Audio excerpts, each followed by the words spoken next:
నిన్న ఇవాళ జరుగుతున్నటువంటి సంఘటన మీరు చూసే ఉంటారు. పాడి కౌశిక్ రెడ్డి పార్టీ మారినటువంటి ఎమ్మెల్యేలు మీరు ఎక్కడ కూడా తిరగనియను, నేను మిమ్మల్ని ఇట్లే నిలదీస్తా, నేను ఇట్లే దాడులు చేస్తా అన్నటువంటి తీరుగా ఆయన వ్యవహారం మొన్న కనబడడం జరిగింది. తోటి ఎమ్మెల్యే పైన దాడి చేసేటువంటి ప్రయత్నం చేయడం జరిగింది. దాడి చేయబోయింది ఇక ఆల్రెడీ మైక్ గుంజుకొని ఆయన మీదికి పోతా ఉన్నాడు. పోలీసులు లాక్కెళ్ళినప్పుడు కూడా ఇంకా ఆయనే వాళ్ళ తోటి ఎమ్మెల్యే సంజయ్ మీదకి పోతా ఉన్నాడు. సో పార్టీ మారినటువంటి ఎమ్మెల్యేలు నేను తిరగనివ్వనని చెప్పినటువంటి కౌశిక్ రెడ్డి పట్ల మహిపాల్ గారు ఏమని చెప్తారు? అదే ఇప్పుడు గతంలో గాంధీ తాతది ఒక స్టోరీ ఉంది. ఒక తల్లి కొడుకుని తీసుకొని వెళ్తాట గాంధీ తాత దగ్గరికి. ఎందుకు తీసుకెళ్తుంది అంటే వాడు ప్రతిరోజు షుగర్ రోజు తినేదట, చక్కెర రోజు తింటే దగ్గు తగులుతుందట. చక్కెర బెల్లం ఇట్లా తింటుంటే గాంధీ తాతడికి పోయి గాంధీ తాత చెప్తే ఎన్ని రోజులు చెప్పి నేనాడు కొడుకు గాంధీ తాతడికి పోతే చెప్తే వింటాడేమో అని పోతే గాంధీ తాత ఏమన్నాడంటే ఇది విన్న తర్వాత ఇది స్టోరీ చెప్పిన తర్వాత ఇటు దగ్గు తగులుతుంది అయినా బంద్ చేస్తాడు ఇట్లా అంటే ఆయన ఉండి ఒక 15 రోజుల తర్వాత రామ్మన్నాడట. 15 రోజుల తర్వాత వచ్చినాక అప్పుడు చెప్తాడట, బాబు అది మంచిది కాదు ఇట్లా అట్లా అది అని చెప్తే అలా తల్లి అడుగుతాడట, అరే మరి అంటే గాంధీ గారు అంటే మీరు ముందే 15 రోజుల క్రితమే చెప్తే అయిపోవు కదా, ఎందుకు ఇంత తీసుకురంటే ఆ చక్కెర తినుడు ఆ బెల్లం తినుడు నాకు కూడా అలవాటు ఉంది రోజు, నేను ఏదైనా చెప్పాలంటే నేను బంద్ చేసి చెప్పాలి కదా అవును అని చెప్పేసి ఆయన బంద్ చేసిన తర్వాత 15 రోజులు టైం పడితే చెప్తాడు. ఎందుకు చెప్తున్నాం అంటే మనము నీతులు చెప్పే ముందు మనం పాటించాలి. ఇప్పుడు బీర్ మంచిది కాదు లేదంటే సిగరెట్ మంచిది కాదు అని చెప్పినావు, సిగరెట్ పట్టి నుండి బహిరంగంగా సిగరెట్ పట్టి నుండి నువ్వు చట్టబద్ధంగా నీ శిక్షించాలంటున్నావు, మంచిదే. కానీ నువ్వే సిగరెట్ రోడ్ల మీద పట్టుకుంటా ఇంకోటికి నీతులు ఎట్లా చెప్తావు? అంటే దయ్యాలు వేదాలు వల్లించలేవు కదా. ఇప్పుడు కౌశిక్ రెడ్డిది ఎట్లుందంటే వీడు ఫస్ట్ కాంగ్రెస్లో ఉండి బీఆర్ఎస్కి చంపాడు. గతంలో వైసీపీ ఉండే మహబూబాబాద్లో మానుకొండలో వరిని అమ్మ ఉద్యమకారులు ఇదే హరీష్ రావు అప్పుడు ఉద్యమం చేసిండు, కేటీఆర్ కావచ్చు తెలంగాణ ఉద్యమకారులు ఇంటి వీళ్ళు ఉన్నారా లేదంటే మొత్తం తెలంగాణ ఉద్యమకారుల మీద కౌశిక్ రెడ్డి రాళ్ళు ఇసిరిండు. ఇసిరి వాళ్ళకు గాయాలైనాయి, హాస్పిటల్లో పడ్డారు. అరే కేసీఆర్ అని కౌశిక్ రెడ్డి అన్నాడు మనమల్లే, అరే కేసీఆర్ అని వీడు మొత్తం అందరిని మోసం చేసిండు, ముంచుతున్నాడు, వీడు వాళ్ళ తెలంగాణ రాదు, అరే బట్టే బాజ్ కేసీఆర్ అని ఇట్లా మాట్లాడాడు. మరి అట్లా మాట్లాడినోడు మళ్ళీ అదే పార్టీలోకి పోయి వాడు తీసుకునేటోడికి సిగ్గులేదు, పోయినోడికి సిగ్గులేదు.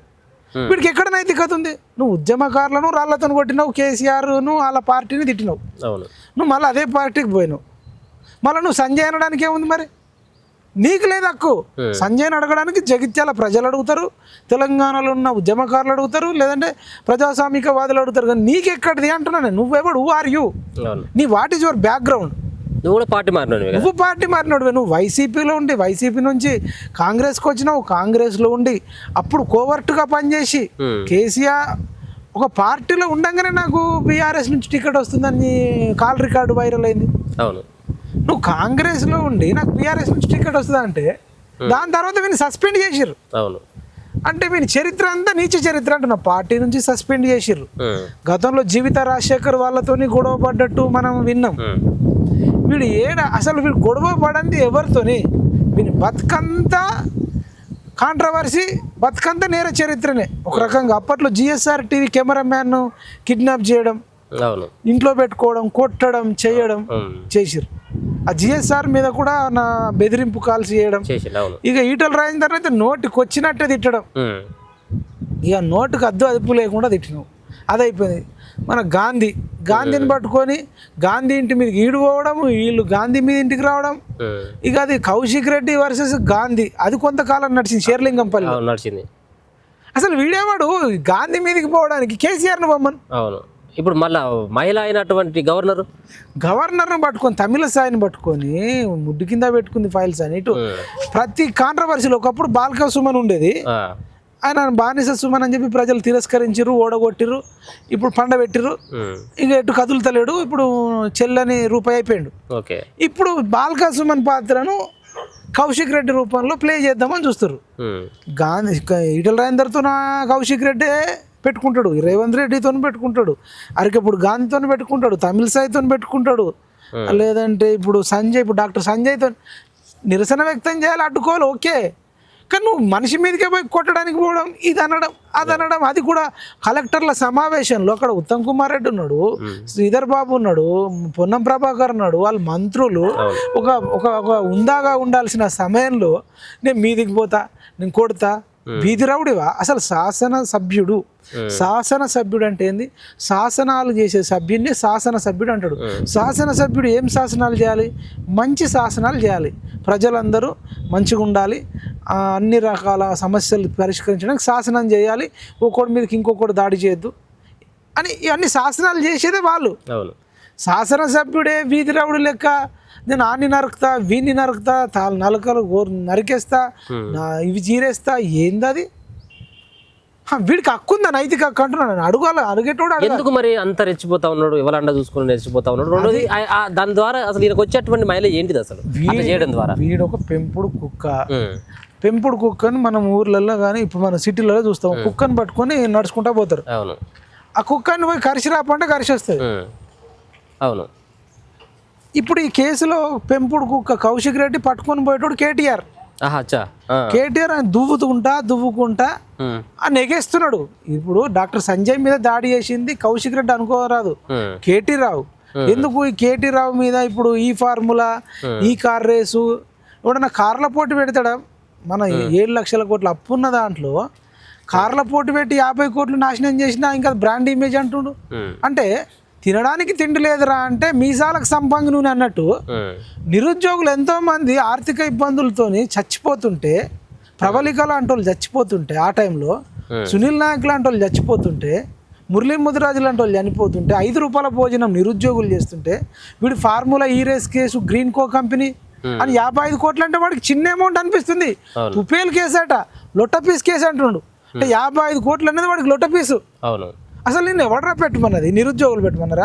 నువ్వు బ్రాండ్ ఇమేజ్ అంటే నువ్వు నిరుద్యోగులకు జాబులు ఇవ్వాల్సింది, నిరుద్యోగ భృతి ఇవ్వాల్సింది, అదో బ్రాండ్ ఇమేజ్. మేము మా తెలంగాణ ఇట్లా చూసుకుంటున్నాం, మంచి 5 రూపాయల భోజనం కాదు వీళ్ళకి 50 రూపాయల భోజనం పెడుతున్నామని నువ్వు పెట్టాల్సింది. ఆ రోజు నిరుద్యోగులకు ఇన్స్టిట్యూషన్లో ఫీజులు కట్టాల్సింది, బుక్కులు కొనియాల్సింది, కోచింగ్ ఫీజు కట్టియాల్సింది, ఎగ్జామ్ ఫీజు కడితే అది ఒక brand image. What is your brand image రా? 55 కోట్లు అంటే వాడికి లొట్ట పీసట. గ్రీన్ కో కంపెనీ ఎవరిది? నువ్వు టెండర్లో పిలువవు. అసలు అది రేస్ పెట్టడమే తప్పంటే మళ్ళీ దానికి టెండర్లు లేవు. అది గ్రీన్ కో company, foreign company, RBI permission లేదు, ఆర్థిక మండలి పర్మిషన్ లేదు. అడగొద్దా?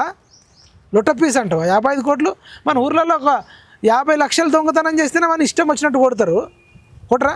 50 రూపాయలకు కొడతారు, 50,000కు కొడతారు, 50 లక్షలకు కొడతారు.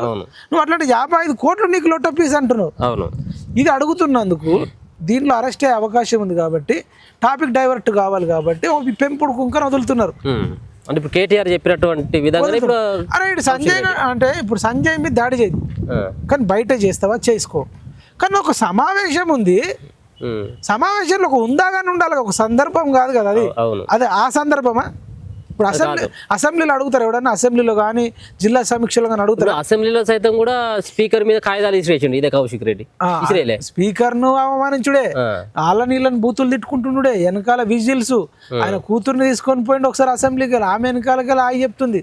అసలు నిజానికి ఇప్పుడు కౌశిక్ రెడ్డి అన్నటోడు హుజూరాబాద్ ప్రజలారా నెక్స్ట్ టైం వానికి ఓటేయకండి ఒకటి. రెండోది వీని గురించి మీరు అందరు హుజూరాబాద్ ప్రజలు ఏం చేశారంటే వాడు కూతుర్ని చంపేస్తా అన్నాడు కౌశిక్ రెడ్డి, ఆయన కూతుర్ని చంపుతా, కౌశిక్ రెడ్డి ఆయన భార్యను చంపుతా, నేను చచ్చిపోతా అన్నాడు.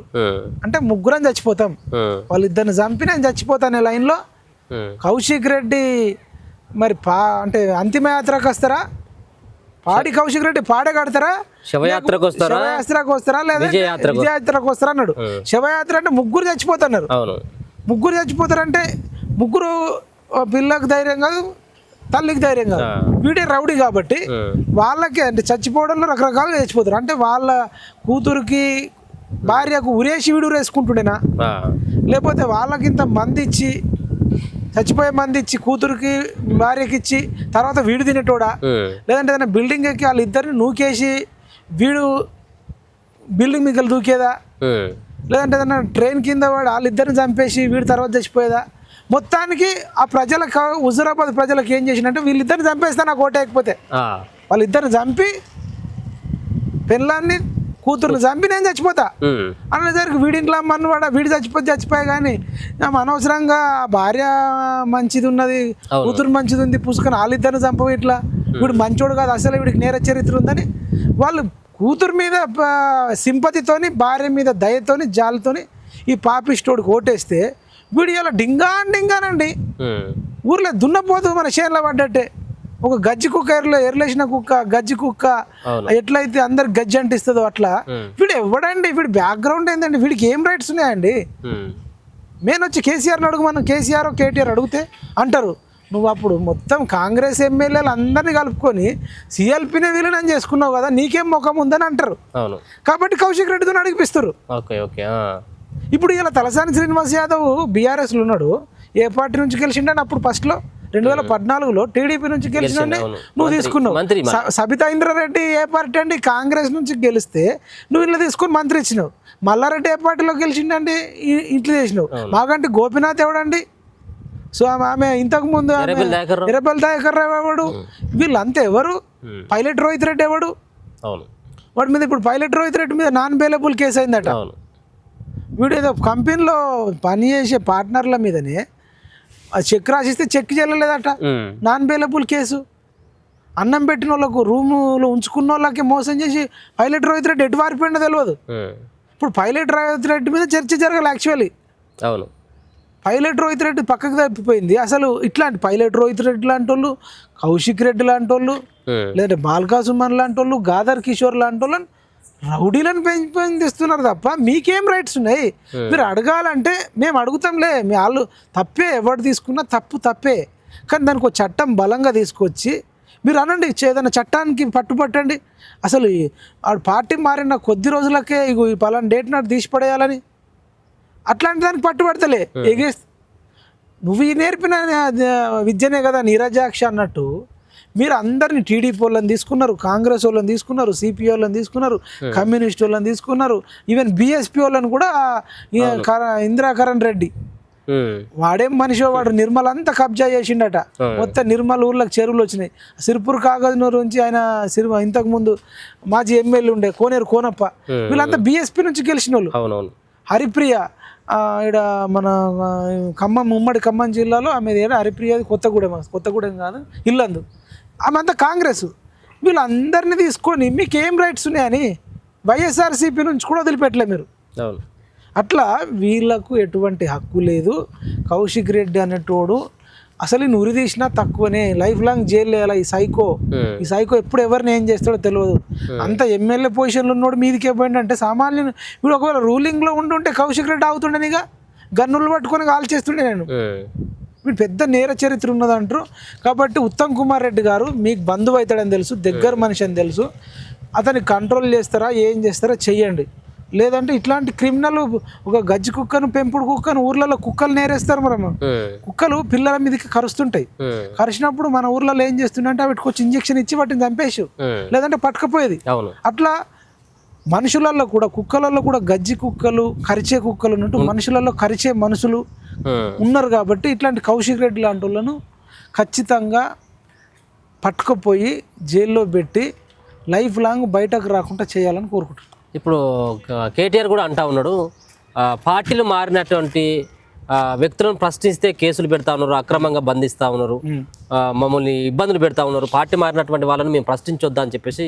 ఆయన అంటా ఉన్నాడు. ప్రశ్నించాలి కానీ నీకేం రైట్స్ ఉన్నాయి అంటున్నావు. నువ్వు ఏడవన్నావు మరి ఆ రోజు మీ నాన్న లోపల తీసుకున్న రోజు నువ్వు కూడా ఉన్నావు కదా, నువ్వు వర్కింగ్ ప్రెసిడెంట్వే కదా. అవునా నాన్న, మరి తలసాని శ్రీనివాస్ యాదవ్ని ఎందుకు తీసుకుంటున్నావు, సబితా ఇంద్రారెడ్డిని ఎందుకు తీసుకుంటున్నావు, ఎర్రబెల్ దయాకర్ రావుని ఎందుకు తీసుకుంటున్నావు అని నువ్వు ఎందుకు ప్రశ్నించలే? ఫస్ట్ టైం తీసుకున్నావు 2014లో గెలిచినప్పుడు, 2018లో గెలిచినప్పుడు మళ్ళీ తీసుకున్నావు. నీకు ఆల్రెడీ 88 ఇచ్చినాక కూడా నువ్వు తీసుకున్నావు. మరి నీకేం రైట్స్ ఉన్నాయి? మరి నువ్వు మళ్ళీ ఒకసారి నేను ఎప్పుడు ఇట్లా చేయనని చెప్పు, లేదంటే చట్టం తీసుకురావడానికి మీరు ఫైట్ చేయండి. మేము గతంలో చేసింది తప్పే అని ఒప్పుకోండి. గతంలో మేము చేసిన తప్పు మేము భవిష్యత్తులో చెయ్యము, మేము చేసిన దానికి ముక్కురా నేల రాకుతున్నాం, చెంపలేసుకుంటున్నాం. ఇంకా భవిష్యత్తులో ఈ పార్టీలు అనేటి జిల్లాలు ఉండొద్దంటే అసెంబ్లీలో ఆల్ పార్టీ మీటింగ్ పెడదాం, ఒక చట్టం తీసుకొద్దాం, ఆ నరేంద్ర మోడీ గారిని కలుద్దాం, ఇంకా నుంచి ఇంకా ఎవడు ఏ పార్టీలో గెలిచినాడు ఆ పార్టీలో ఉండేటట్టు చేద్దామని అట్లా చేయండి. మరి మేము అందరం సపోర్ట్ చేస్తాం. ఓకే, అది చేయకుండా ఇప్పుడు మళ్ళీ రేపు వీళ్ళు గెలిచినా వీళ్ళందరినీ కొంటారు. మళ్ళా గతంలో 2 సార్లు కొన్నారు, ఒకవేళ మళ్ళీ ప్రజలు మోసపోయి గెలిస్తే కనుక మళ్ళీ కొంటారు. అంతే. వీళ్ళేం శుద్ధ పూసలు గారండి. అసలు వీళ్ళు ఎట్లా ఈ చట్టాలు ఎట్లున్నాయో నాకు అర్థం కాదు. ఒక్కొక్కసారి మెంటల్ ఎక్కుతుంది. ప్రజలు చిన్న తప్పు చేస్తేనే రాంగ్ రూట్లో పోయినామని వానికి ఫైన్ వేస్తారు, లేదంటే డ్రంక్ అండ్ డ్రైవ్లో వేస్తారు. అవన్నిటికంటే ఇది పెద్ద క్రిమినల్ కదా. ఒక పార్టీలో గెలిచినోడు ఇంకో పార్టీకి పోడేంది?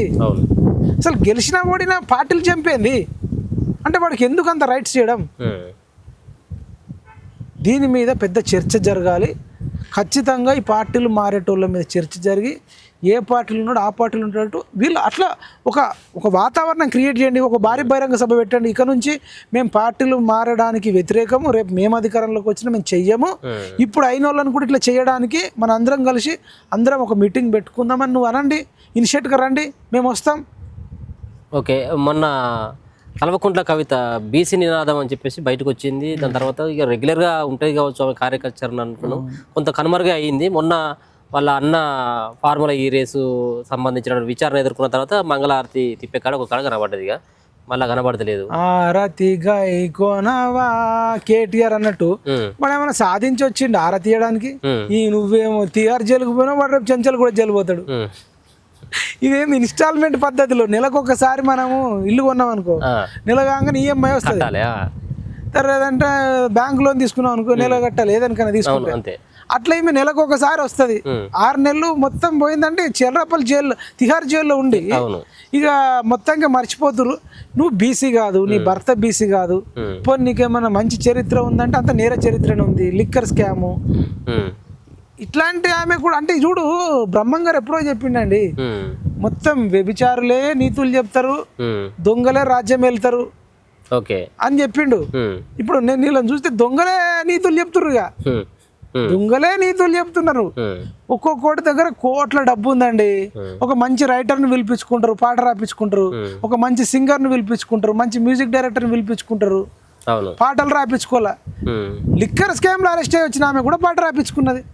ఇప్పుడు లేవు ఈ ఫార్ములా రేస్లో కార్ రేస్లో పోయి వచ్చినాక కూడా పాట రాపించుకుంటాడు. ఇప్పుడు 6 అడుగుల బుల్లెట్ ఒకటి రాపించుకుంటాడు. యువనేత అని ఈడరాట, యువరాజట. ఈ మేడం ఏమో ఏమంటారు ఇనుముకు తుప్పు అంటే బంగారానికి ఒక తుప్పు పట్టదని ఉంటది. దేనికి ఆ అగ్గికి నిప్పు పట్టదులే. ఈమె అగ్గి ఈమె నిప్పు తుప్పు పట్టదట. ఈమెనే తుప్పు. తుప్పునే అగ్గితో కాలబెట్టాలి. తుప్పుని పట్టుకొని అగ్గికి చెదలు పట్టదులే. అగ్గికి చెదలే పట్టదులే, నిప్పుకు చెదలే పట్టదులే. ఓ మన కేసీఆర్ కూతురు అన్నట్టు కేసీఆర్ ఒక తుప్పు, ఆయన ఒక చెదలు, ఈమె ఇంకో పెద్ద చెదలు. లిక్కర్ స్కామ్ లో పోయి వచ్చింది అంటే చూడు, డబ్బులు ఎక్కువై మనకు వాడరండి వాళ్ళు. పెద్ద పెద్ద సింగర్లు మనకు వాడరు. మనం అన్ని 5-6 లక్షలు 10 లక్షలు ఇవ్వాలంటే ఎడికి వెళ్ళిస్తాం. ఆ రైటర్లు మనకు రాయరు, ఆ మ్యూజిక్ డైరెక్టర్లు మనకు కొట్టరు. ఇప్పుడు జైలుకు పోయిన వాళ్ళు అందరూ కూడా ముఖ్యమంత్రి అవుతారు కాబట్టి నెక్స్ట్ కవిత అంటే కదా ముఖ్యమంత్రి, ఆమె అవుతుంది అని చెప్పేసి అంటాం. అవును, ఇప్పుడు కవిత జైలుకు పోతుంది, పోయి వచ్చింది. రేపు కేటీఆర్ పోతాడు, మళ్ళీ ఏదో ఒక రోజు హరీష్ రావు పోతాడు, మళ్ళీ ఒక రోజు సంతోష్ రావు పోతాడు. మరి ఎవరు కావాలి? లాస్ట్ పోతే కేసీఆర్ కూడా పోవచ్చు. మరి ఎవడు కావాలి? మొన్న అట్లాంటి పట్నం నరేందర్ రెడ్డి కూడా పోయి వచ్చిండు కొడంగల్. ఇప్పుడు ఈ రేవంత్ రెడ్డి మీద ఓడిపోయిన కౌశిక్ రెడ్డి, ఇప్పుడు కౌశిక్ రెడ్డి ఇప్పుడు పోయి వస్తున్నాడు, మళ్ళీ పోతాడు, వచ్చి తెలియదు. మరి వీళ్ళందరూ కావాలి లెక్కన. ఎంత దారుణం అయిపోయినాయి చట్టాలంటే, దుర్మార్గులకు, దుష్టులకు, పాపిస్టోడికి 50,000 పూచికత్తు పెట్టుకొని వాడు కౌశిక్ రెడ్డి గారికి బెయిల్ ఇచ్చిరండి. సామాన్యుడికి 50,000 అంటే పాయింట్ వలిగిపోతుంది. అంటే ఇప్పుడు చూడు, రాజకీయాలైనా, బెదిరించుడైనా, ప్రశ్నించుడైనా, కేసులైనా డబ్బున్నోడితోనే అయ్యేటట్టుంది కానీ నార్మల్ వాడితో కాదు. ఇక 50,000 అంటే ఇప్పుడు ఇప్పుడు నేనే నువ్వు పోయి అని ప్రశ్నించినావు అనుకోండి, కేసు పెడితే 50,000 పూచికత్తి, 2 మనుషుల్ని పెట్టాలి, ఇది అది, కారులో పోవాలి, ఒక అడ్వకేట్ని పెట్టుకోవాలి. 7 అవుతుందండి. రాజకీయాలు ఇంత కాస్ట్లీ అయిపోయినాయి, ప్రశ్నించడం కూడా కాస్ట్లీ అయిపోయింది. ఇప్పుడు ఎమ్మెల్యేకు ఎంపీకి పోటీ చేసుడు తర్వాత ఏమన్నా ప్రశ్నించాలన్నా కానీ కాస్ట్లీ. పోలీసు వాళ్ళు వస్తారు, అనామతి ఎత్తుకపోతారు. కోర్టు ముందు జడ్జి గారి ముందు చేస్తారు. ఆయన జడ్జి గారు 50,000 లక్షను అంటాడు, ఇద్దరిని షూరిటీ అంటాడు, 14 రోజులు రిమాండ్ అంటాడు. అవును. మరి గరీబోడు 50,000 ఎడికెళ్ళి తేవాలి, ఆ ఇద్దరు రిమాండ్ ఎడబెట్టాలి, ఇద్దరిని షూరిటీ ఎడికెళ్ళి పెట్టాలి, 14 రోజుల తర్వాత అడ్వకేట్ని పెట్టుకోవాలి. బెయిల్లు నాకు అనిపిస్తుంది అండి, న్యాయ వ్యవస్థలో బెయిల్ ఏంది నాకు అర్థం కాదు. వాడు తప్పు చేసిండు, వాడికి అప్పుడే శిక్ష వేస్తే అయిపోతుంది కదా. అవును. ఒక రోజు 2 రోజులు టైం తీసుకోండి, 2 రోజులు 3 రోజులు రిమాండ్లు ఉంచండి. వాడి మీద అభియోగం వచ్చింది, 4 రోజులు 5 రోజులు రిమాండ్లు ఉంచి వాడు తప్పు చేసిండంటే వాడికి నెల రోజులు శిక్ష వేస్తావా, 6 నెలలు వేస్తావా, ఏడాది వేస్తావా శిక్ష వేయకుండా ఈ తిరగడం ఏందో నాకు ఈ కాన్సెప్ట్ అర్థం కాలేదు. దుబాయ్లో ఉన్నట్టే తల నరికి పడేయాలి ఎవడన్నా కరప్షన్ చేసినా, అరబ్ కంట్రీలో రేప్ చేసినా, మర్డర్ చేసినా, కరప్షన్ చేసినా నరుకుతారు. భూములు కబ్జాలు చేసినా వీళ్ళంతా భూముల కబ్జాల కోరలే కదండి. మొత్తం అడ్డగోలుగా అవాలా కంపెనీల ద్వారా డబ్బులు సంపాదించిన వాళ్ళు కదా. ఈ గ్రీన్ కో కంపెనీ అనేటోడు ఎవడు? మళ్ళీ గ్రీన్ కో కంపెనీ బీఆర్ఎస్కి ఎందుకు అన్ని కోట్ల రూపాయల విరాళం ఇచ్చిండు? ఏంది మతలబు? మనం అంటే ఆర్ఎస్ ప్రవీణ్ కుమార్ అడిగిన గతంలో ఈ గచ్చిబౌలిలో ఇది ఎవరిదండి గ్రీన్ కో కంపెనీ, ఫినిక్స్ కంపెనీ ఎవరిదండి, వీటికి పెట్టుబడులు ఎవరు ఇట్లా వచ్చినాయని అడిగిండు. ఇట్లాంటి క్రిమినల్స్లను తలలు తీసి నరికేసి హుస్సేన్ సాగర్లో పడేయక ఏందో ఈ చర్చలు. ఇది నాకు ఒక్కొక్కసారి విచిత్రం అనిపిస్తుంది. ఈ న్యాయ వ్యవస్థలో కూడా చట్టంలో కూడా అనేక మార్పులు రావాలని నేను కోరుకుంటున్నాను. చివరిగా వాళ్ళకి ఏమని చెప్తావు? నిన్ను ట్రోల్ చేసేటువంటి వాళ్ళు కానీ, నిన్ను కామెంట్ చేసేటువంటి బ్యాడ్గా కామెంట్ చేసేటువంటి వాళ్ళకి చివరిగా 2 మాటలు ఏం చెప్తాను? నేను వాళ్ళకి ఏం చెప్తున్నా అంటే, మీ ఎమ్మెల్యే అంటే మీ నాయకుడిని పబ్లిక్లోకి రమ్మనండి, ప్రజల తరఫున ప్రశ్నించమనండి. ఇంకా కుట్రలు చేసుడు, కుతంత్రాలు చేసుడు, కౌశిక్ రెడ్డి లాంటి వేసుడు, వాళ్ళని తిట్టించుడు, వీళ్ళని తిట్టించుడు. అరే గాదర్ కిషోర్ అనేటోడు ఇప్పుడున్న సినిమాటోగ్రాఫ్ మంత్రిని పట్టుకొని, కోమటిరెడ్డి వెంకటరెడ్డిని పట్టుకొని ఆయన తాగుతాడు, తాగి లాగులు ఉచ్చబోసుకుంటాడు అని చెప్పిండు. మరి ఒక మంత్రిని పట్టుకొని లాగులు ఉచ్చబోసుకుంటాడు అని చెప్పిన గాదర్ కిషోర్కి మీరు ఫోన్ చేయరు, గాదర్ కిషోర్తో మాట్లాడించిన కేటీఆర్కి చేయరు, కేటీఆర్కి డైరెక్షన్ ఇస్తున్న కేసీఆర్కి మీరు చేయరు. నేను తాగి ఇంకా బాత్రూంలో పోయి ఉచ్చబోస్తాడన్న, అవును, లాగులో పోసుకుంటాను నేను అనలే. మరి గాదర్ కిషోర్ అంటాడు కోమటిరెడ్డి వెంకటరెడ్డిని డైరెక్ట్ ఒకసారి కాదు 4-5 సార్లు, ప్రతిసారి కోమటిరెడ్డి వెంకటరెడ్డి తాగుతాడు, బీర్ సీసాలు చేస్తాడు, అది చేస్తాడు, లాగులు ఉచ్చబోసుకుంటాడు. ఇవేంది ఆ మాటలు? మరి అంటే న్యాయం అనేది అందరికి ఒకలాగా ఉండాలి కదా. మీరు ఆ గాదర్ కిషోర్ని కంట్రోల్ చేయండి. ఈ ట్రోల్స్ అనేటి, బూతులు అనేటి మీరు కామెంట్ల రూపంలో చేయకండి. చేయొద్దని చెప్పి మీ అధిష్టానానికి ఫోన్ చేసి ఎవరైనా బూతులు మాట్లాడినా, బూత్ కామెంట్లు పెట్టినా మా బీఆర్ఎస్ నుంచి సస్పెండ్ చేస్తామని మీరు మీ అధినాయకుడితో అనిపించండి. ఎట్లా ఎవడైనా చేస్తే పడుతున్న కొందరిని సస్పెండ్ చేయండి. అప్పుడు మాలాంటి వాళ్ళం అసలు ఆయన జోలి తీయం, పత్రం తీయం. అది చెయ్యాలి, ప్రజల తరపున కొట్లాడాలి. లేదు రిజైన్ చేస్తాడు, రిజైన్ చేయమనండి, ఆయన జోలికి కూడా రా. Okay, right. Okay, thank you so much అన్న.